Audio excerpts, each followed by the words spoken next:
Hey, welcome to Native Nations. I'm David Liberty, your host, along with Adam Whiterock. and I'm an enrolled member of the Confederated Tribes of the Umatilla Indian Reservation. And I'm Indian. Way to go, Adam. And we are here on this Thursday night to bring you news and information from Indian country in the Portland community and the greater nation. We were planning on having a guest drummer tonight, and he hasn't shown up yet, so maybe by the second half of the show, we'll bring him on. Yeah, or we'll be doing it like always, I guess. Yeah. So what you been up to, Dave? Oh, there's a lot of things going on, Adam. I know. I got back home last weekend up to my res, see what's going on. Where's that at? Pendleton. Pendleton, okay. Got in 9 holes of golf at the Wild Horse Resort golf course. Not much of golf. It's fun. It is. You ever get hit by a ball yet? Hit by a golf ball? Oh man, I got hit by a ball, and I had a bump on my head that was the half the size of a golf ball. Mm-hmm. It was that big. Did you match up the golf ball and see who it was from the marking? No, because I was standing on a dock. Listen, folks, this is a story. In Kennewick, Washington, I was standing on a dock by a sailboat, looking around, looking at the sailboat, enjoying the day. All of a sudden, I hear this bam, splash, because I'm out on a dock, right? Mm-hmm. Bam, splash. And then an intense pain in the back of my head. I couldn't figure out what. I thought somebody threw a rock at me, because there I was standing there in the middle of nowhere. But there was nobody around that could have thrown anything. I looked all over, couldn't find anybody. Yeah. Finally, I accused this guy of throwing a rock at me. He said, "Oh, I didn't do anything, but there were some guys over there that were hitting golf balls into the river." I took off running up to where they should have been hitting balls. And as I got up to the level of the park there in Kennewick, I see these guys throwing their clubs into the back of their car, hopping in their car, burning rubber out of the parking lot, because they are obviously guilty of hitting me in the head with a golf ball. It was terrible. I figured. I think of the FBI or CIA. I figured something here. Yeah, I've never been hit by a golf ball on the golf course. Yeah, you know they're making airsoft guns. Put the golf ball in the tube, and then you can fire it like a. Fun. And I don't know. Maybe that's what they had, and maybe they try to shoot you or something. They had golf clubs. I saw. Okay, but that would hurt. That would hurt something like that. Hitting your head. But never played golf. Never did anything like that. I mean. Hey, while I'm on the story mode here, What's up?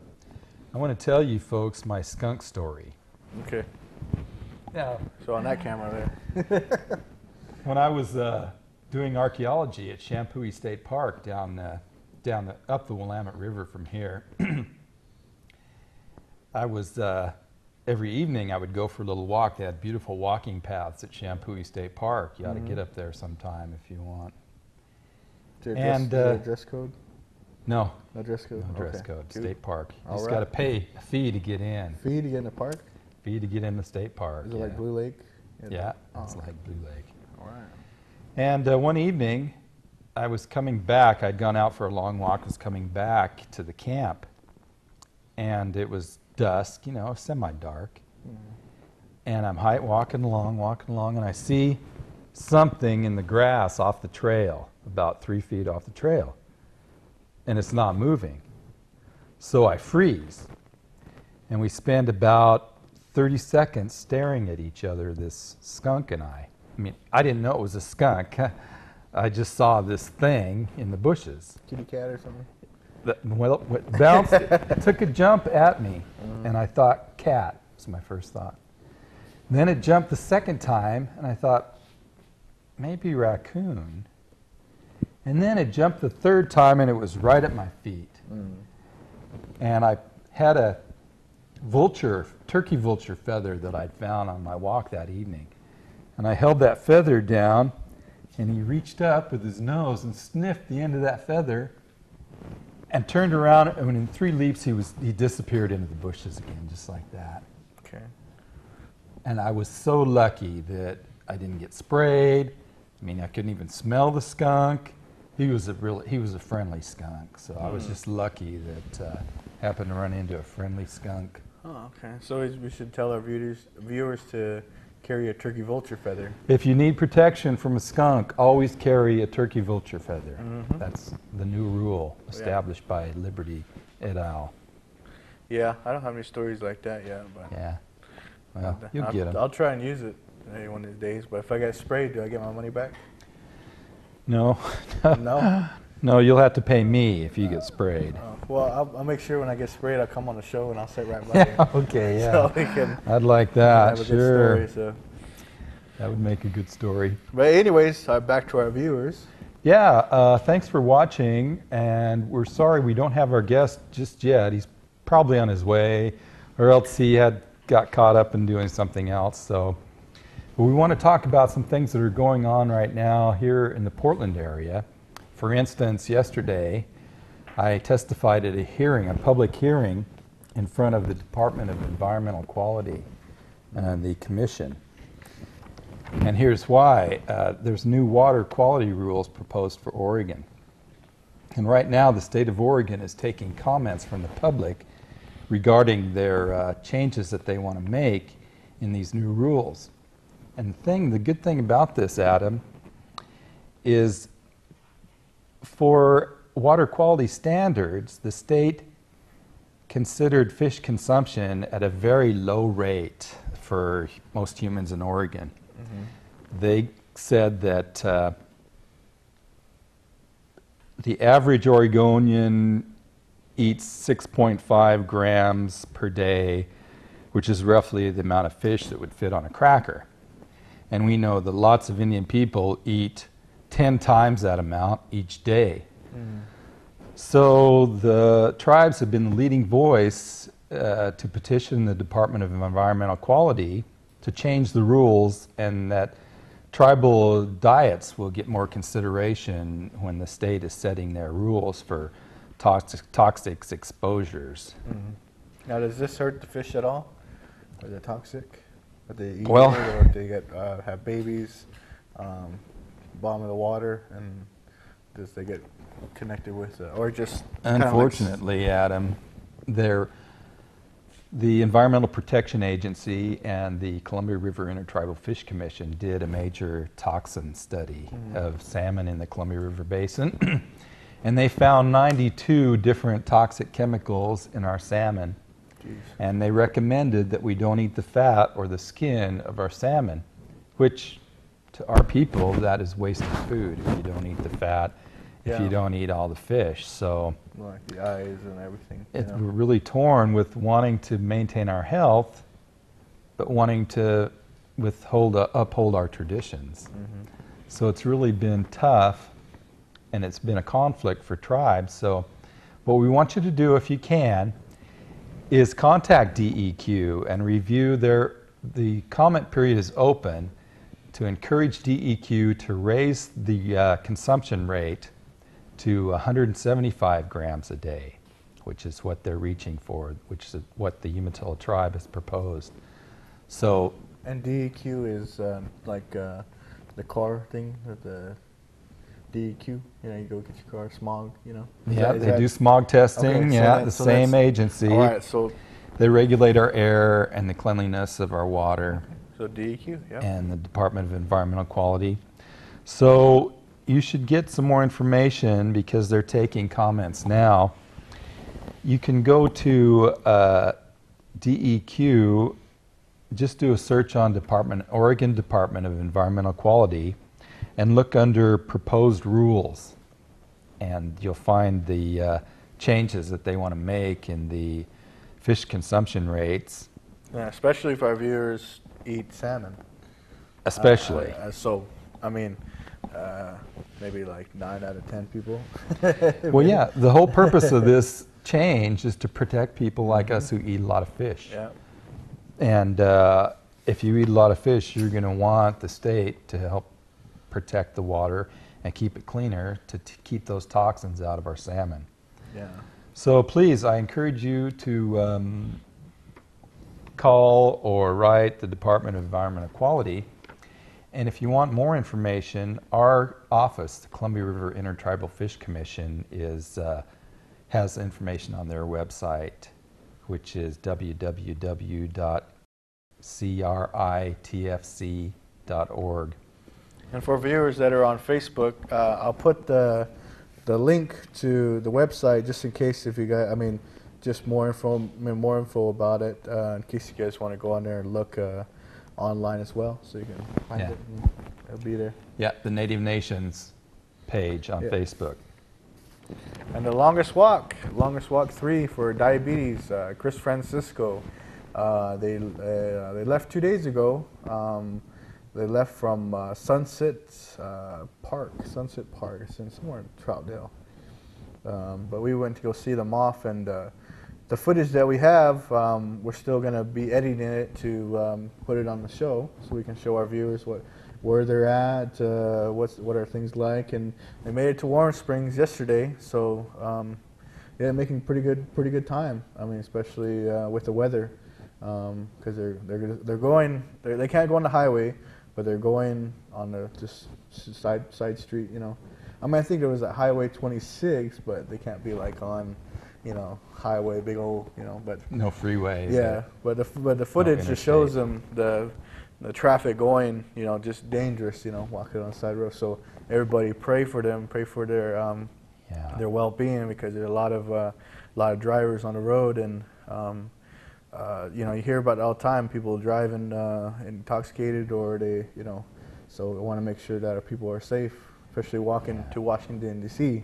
So their next stop should be the biggest one in Pendleton. That's their next stop, and they're spending some time in Warm Springs. Yeah,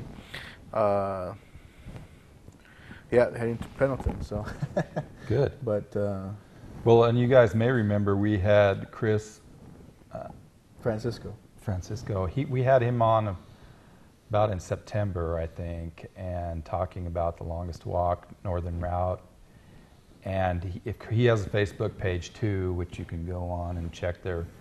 They'll probably be upgrading it from the field. Yeah, they have a secretary, Christina. She's going to be probably updating where they're at. And I showed Chris how to upload video and put it on the map to where he uploaded it from, like where they're at. So I showed him. On YouTube. There's you edit the video and you can put that marker wherever you're at in America. And he, you know, like let's just say Portland to, you know, he put a marker, you know. So I showed him how to do that. Hopefully, you know, he'll be able to use that. But then you can see where they're at, you know, where that video was taken from, you know, and kind of track it all the way down. So. But we'll have continuing coverage. That's right. We'll see them all the way across the nation. How the news say, continuing coverage. So they'll be the walking saga. So we'll see how they get for next month. Yeah. See how far, and let them see what's going on. And we should remind our viewers too that this longest walk was done to fight diabetes in Indian country. So if you don't know already, diabetes is a major health concern for Indian people, you know, all over the country, and Chris himself has diabetes, so it's a real important fight for him. Yeah, and plus also they have a southern route as well as a northern route. So I'm guessing the southern route seems more popular. I don't know why. I mean, the northern route, they should be treated just the same, but it seems like that the southern route, is like, I don't know, a big thing. They should be worrying about both sides, you know, making sure, because, you know, Christy's going through middle winter through the Northwest. Yeah. And I bet a lot of people, they know how the weather's going to be. And the southern route, yeah, you're more worried about putting on suntan lotion down there, and up here it's winter coats and winter weather boots. Mm-hmm.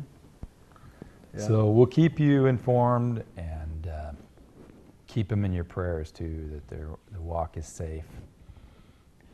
Oh, and another thing that you viewers may remember, it's been a few years now, but a play about Celilo Falls, the Ghosts of Celilo, has returned for another run.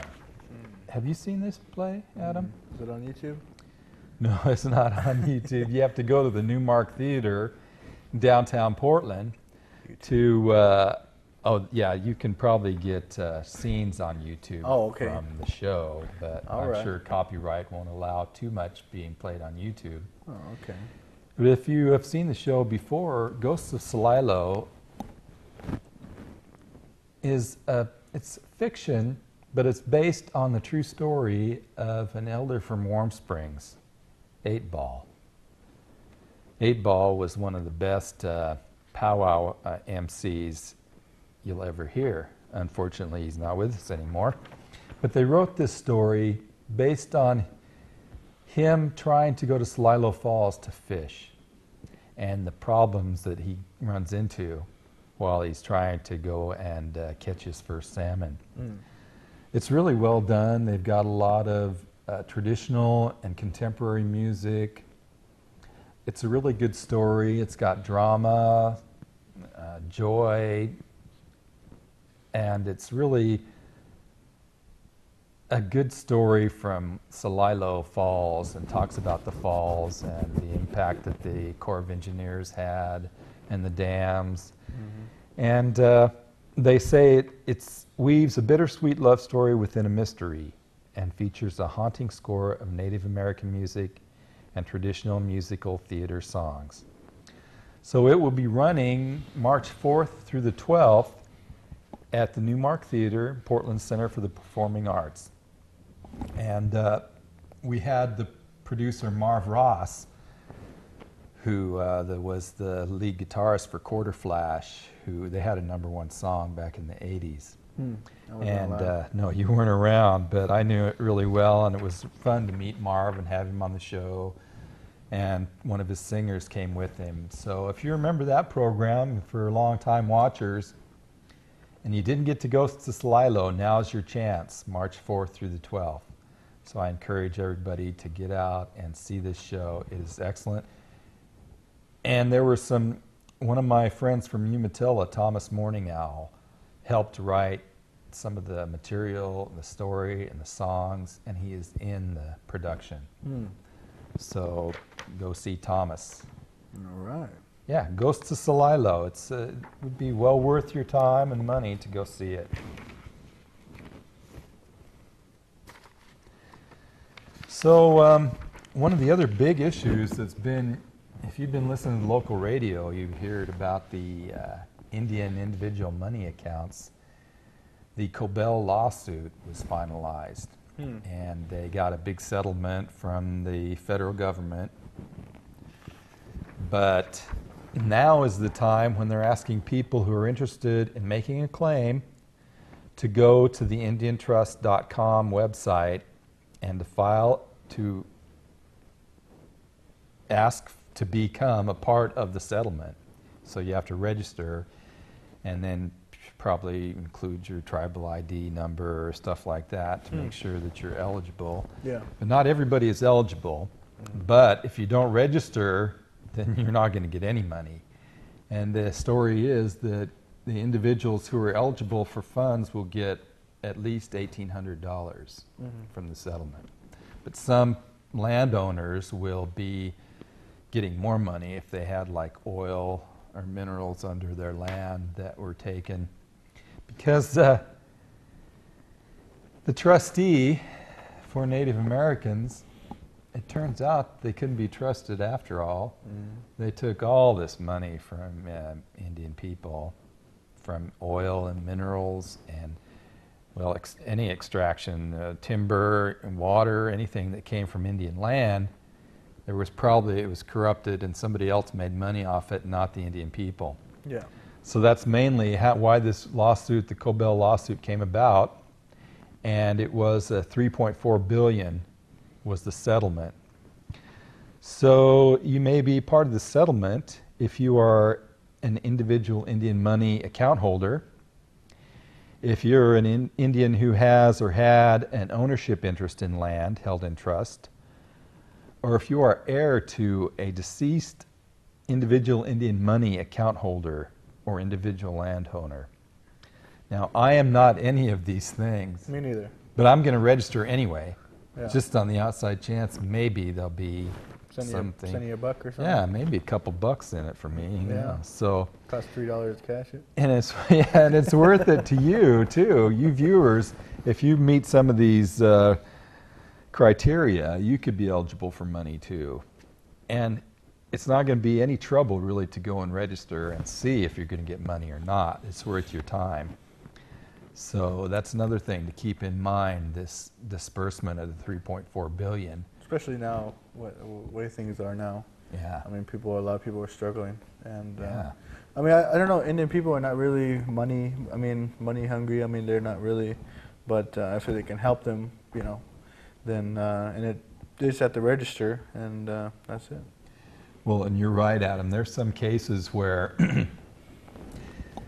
I know there's the Black Hills settlement that the Lakota people were paid. They refused that money. And the government has been trying to give it to them for the last 40, 50 years. They won't take it because they want the land. There's another issue with the Shoshone down in Nevada. There's the same deal. They had trust land that was Indian land. The federal government took it and tried to pay the landowners, here's your money for payment. We don't want the money. This is our land. You can't take it from us and just give us the money and make it your land. Yeah. So this money issue is not, I mean, there are more important things than money to Indian people. Clearly, the land is much more important than the money.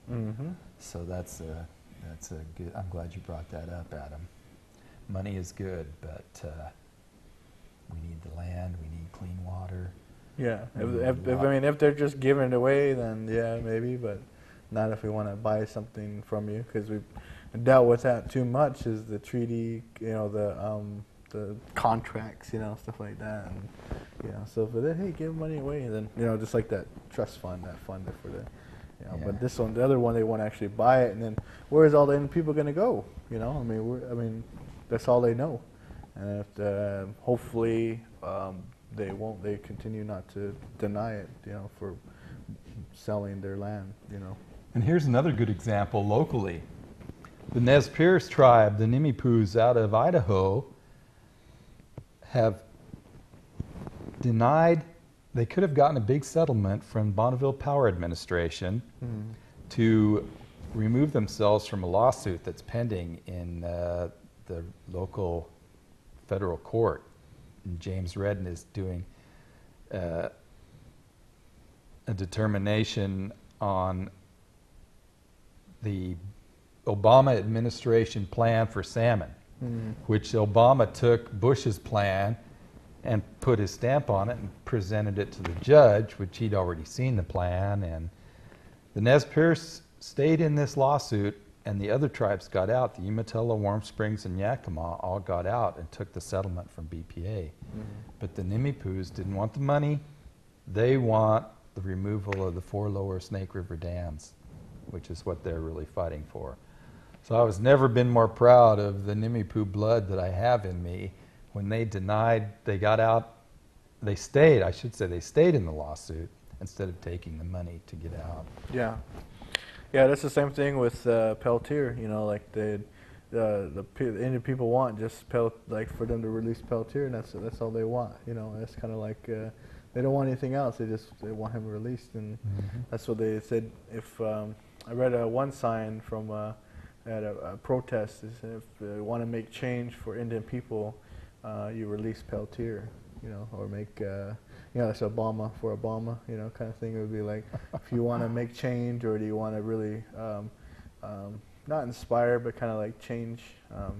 He's always talking about change, but I mean, I know this, all the politics behind what happened, but that's, I don't know. I mean, it'll probably make the Indian people feel better, but there's always back and forth of what people think, and but yeah, they should do more for Indian people, but we don't want to see ourselves as like when I went to high school, you get $1,000 check in the mail every month, I'm like, I wish, Yeah, that would be nice. So I mean, we're seen them as these we're casino, money, casino rich. Yeah. Sure. Well, some of them are, but not. Some are back east. Yeah, but not us. I mean, We just survive, and that's why I kind of want to get that stereotype out, is because of that.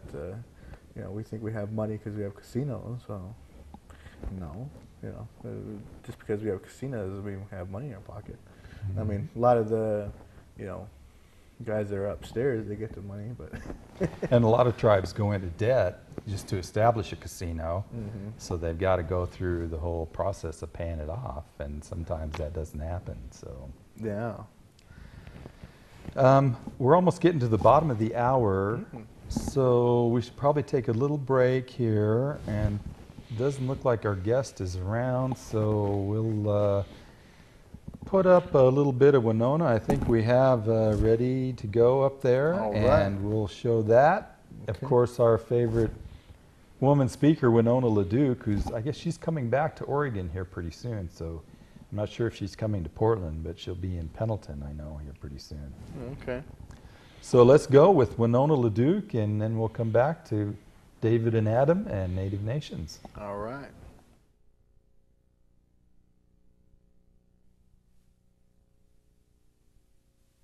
And I'm not going to go into it too much. I'm going to see how my little PowerPoint does here. I don't think you guys need a long lecture on climate change.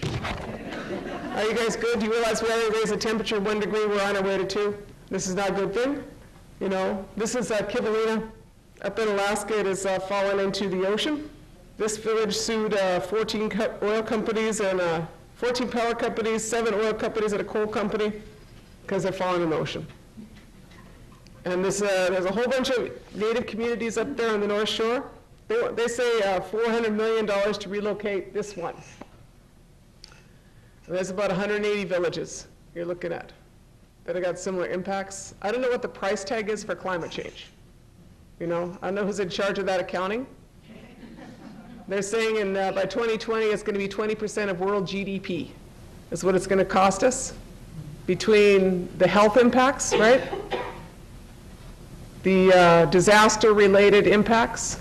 And then what is the quantifiable, how do you quantify the loss of a homeland?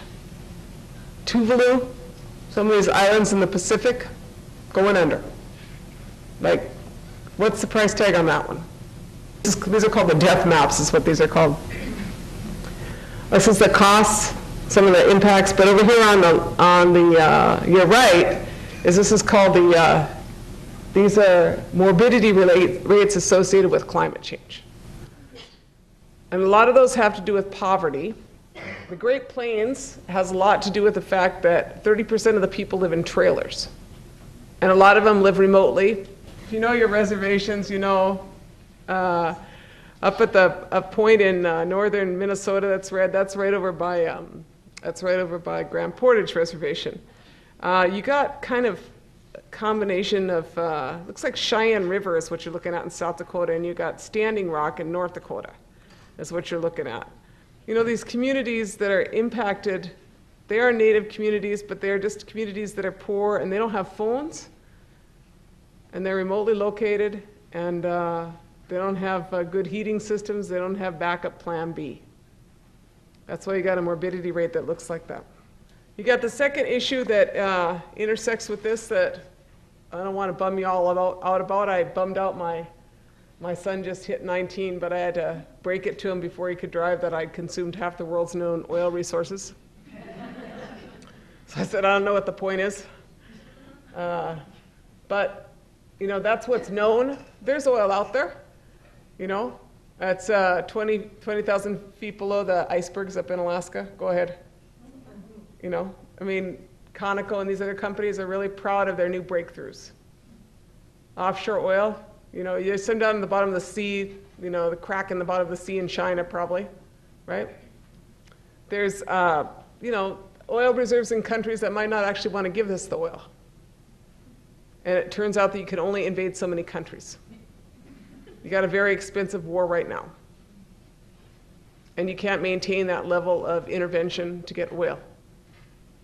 And then, of course, there is the oil in the tar sands in Alberta, which is the next great plan, which is a really bad one. And in that in itself, it takes You know, you're mining an area basically the size of, that's what it looks like. You're mining an area basically the size of Florida by the time they're done. And squeezing sand into oil, in the process devastating an entire ecosystem, using way too much water and putting a whole bunch of arsenic, mercury, and other chemicals into the environment. That would never pass an environmental impact statement anywhere. But Alberta doesn't have environmental laws, really, that protect anything. And all those pipelines are coming here. Alberta is not producing oil for Alberta. It's producing for the largest fossil fuels and energy economy in the world, being ours, right?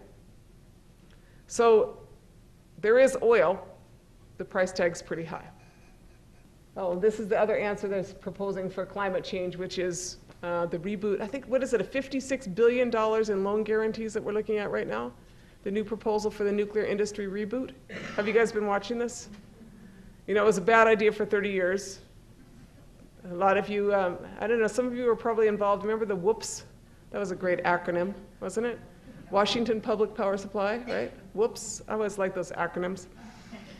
For the nuclear power plants out here. A lot of us were involved in the last round of fighting the nuclear power plants because it was a really bad way to boil water. You know? A lot of radiation, contamination. If nuclear power is the answer to climate change, I want to know what the question was. You know, was the question, do you want to have more radiation impact? You want to make sure there's plenty of DU available for the US military? You know, do you want to make sure that you got to really maintain the same concentration of power in your utility industry? Do you want to have a really huge set of cost overruns that are going to be paid for by taxpayers? Do you want to create an industry that you don't have a solution on what to do with the waste? You know, that's why for 30 years we haven't been putting in new nuclear power plants. And because people like myself and probably a lot of you put our bodies on the line, you know, and fought. For our Native communities, it is a huge impact because they're just trying to open up, I think they did in December, they opened up a uranium mine on the north side of the Grand Canyon, right? Called the Red Butte Mine. And I'm thinking one place, you know, at one point I read this Onion, you know the Onion? One time I read this article in the Onion and I thought it was true, which is by mistake, but was that they wanted to mine coal in the backside of Mount Rushmore. It sounded plausible at the time, but mining uranium at the Grand Canyon is somewhat similar to that. I'm opposed to uranium mining, but it seems like that is rather a national icon, aside from being the mother canyon. The third issue that I wanted to address just briefly is that of food security. Food security is very heavily tied to the issues of climate change and the issues of peak oil. This is just a little chart, how far your food travels. Average meal travels 1,546 miles from producer to table. Now here in the Northwest, you have a shorter distance. But those kiwis that are coming in from New Zealand, you know, and all that fruit coming in from Chile is coming pretty far. In any case, that's the reality of the situation we have. The second element of that is that industrialized agriculture contributes, it's estimated, at least 25% of CO2 emissions through both deforestation and the transport of food. And the fact that what you're not, you no longer are adding carbon to your topsoil. In fact, you're removing it. You're mining your topsoil in this country. The third element of this is that it is in fact oil dependent. You know, the reality is that we're in this place where after the Green Revolution, we're reaching saturation in terms of the amount of chemicals and the return you're going to get per chemical on your food system. That is to say that you can only put so much on, and both the root systems are incapable of absorbing the amount of chemicals we're putting on, and so that is why we have dead zones at the Gulf of Mexico, right? The second thing is that at a certain point, your returns aren't as good. And so they call it the saturation point with petroleum-based additives in your agricultural system. And the reality is that at this point, we're probably putting between 10 and 15 calories of energy in to produce 1 calorie of food, which is a really grossly inefficient way to produce your food. Add to that the other elements of the food security crisis that we are facing, aside from peak oil and climate change. Add in there the concentration of ownership of seeds and food in this country, whether it is the patenting of seeds by Monsanto and DuPont, or the increasing concentration for many years of the agricultural industry in this country. And then the additional ownership of genetic material by the food industry and the shrinking of the diversity with the latest proposals. They are not that new, but the proposals over the last decade for the genetic engineering of the world food chain. Any sense of looking at history would teach you that what you want is diversity, not a monocrop. Your shot at resilience is based on that.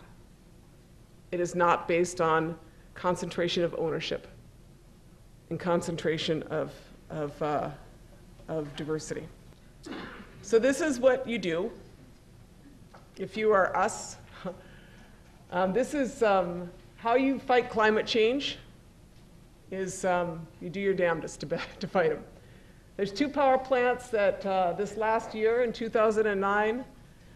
Well, one of them at least we defeated. Number 2 is pretty close. We aren't going to claim credit for it yet. But the first one is, if you want to deal with climate change, you got to deal with coal. You can't just pretend, and you can't talk about it. You got to fight coal plants, because every time you put up more wind turbines in this country, it's fantastic. But you put up some wind turbines and they put up one more coal plant, you still got a problem, right? There's no way around it. Coal is dirty. Coal's got to be over. So this shot on the top left and the top right there is a coal-fired power plant that we just defeated in South Dakota. It's called Big Stone 2. And it's about a 10-year battle, at least a 10-year battle. And I'm just saying that to you, some of you are young, well, some of you are my age and some of you are not, but it takes a while to beat these things. A lot of people want something to be fixed overnight. It does not get fixed overnight. It does not get fixed in one grant year, if you're fighting it and you're working in a nonprofit organization. It takes a long time to defeat these facilities, and you got to pray hard and you got to work hard, But Big Stone 2 is started out as a 1,000-megawatt coal-fired power plant to the west of our reservation, and it was using lignite coal from North Dakota, which is just above burning dirt. We already have huge problems in our region with mercury contamination of our lakes. And besides that, it was inefficient because, as you likely know, one of the best wind regimes in the country is in North and South Dakota. So we just thought it was a dumb idea. So we started battling them. A lot of groups battled them. And we end up, there's a town just south of my reservation called Fergus Falls. And it's kind of a little redneck town, let's just be honest. And in that town, they have, is the headquarters of Otter Tail Power Company, which is the utility that was proposing this coal plant. And, they had, it's an investor-owned utility, but a lot of investors are local. You'll pay for it. And the other thing about extra staff, extra crew, is we can do the phones. Now, we like to hear from our viewers, and we haven't been able to do call-ins for quite some time. So that's another reason that we would love to have some extra help down here. And I'll pay for your training. Yep. Just say it again. Come on down or contact me at rockman722@charter.net. That's my email. And I'll pay for you to get your training. All right. Well, I'm going to take us out with a song since our drum didn't show up, but that's okay. We always have backup, and That's right. always got... We got our voices. Yeah, we got our voices. They can't sing this loud. My back there, don't sing so loud. I said, okay, well, I'll just sing like a mouse, like. All right. go So for it, Adam. everybody have a good weekend, and we'll see you next month. And try to get our shows on YouTube so everybody can watch them in case they miss something. So. Hakayoko e do a bani e.